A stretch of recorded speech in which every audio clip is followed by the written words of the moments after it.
Welcome to Maths with Mr. Chow. In this lesson, we will learn how to find the area of a parallelogram. Let's get started. First, what is a parallelogram? A parallelogram is a quadrilateral, which means it has four sides.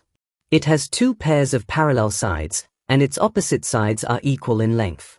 The arrows show the two pairs of parallel sides. A parallelogram can be rearranged to form a rectangle. First, cut off the triangle from the left side. Next, move the triangle to the right side, as shown by the arrow.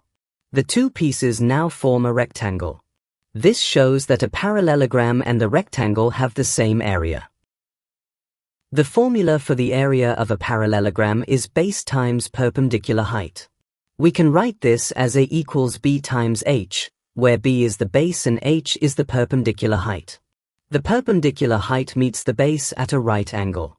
Remember, always use the perpendicular height, not the sloping side.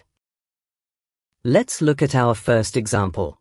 The base of the parallelogram is 8 centimeters, and the perpendicular height is 5 centimeters. We use the formula, A equals B times H. Substitute 8 for the base and 5 for the height. 8 times 5 equals 40. Therefore, the area of the parallelogram is 40 square centimeters. Now let's look at a second example.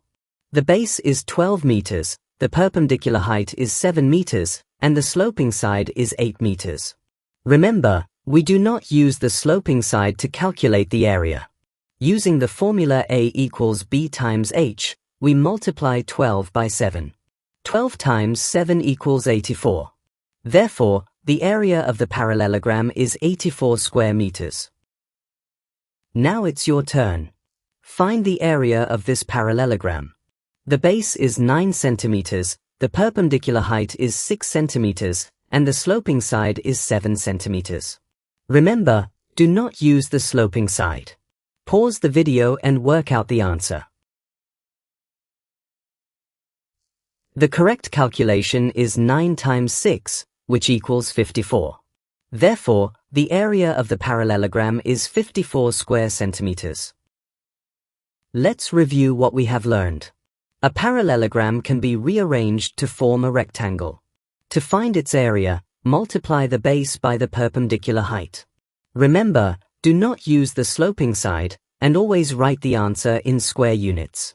The formula is A equals B times H. Thanks for watching. Thank you for learning with Maths with Mr. Chow.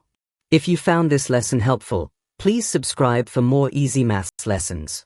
You can also watch another video to continue learning. See you in the next lesson.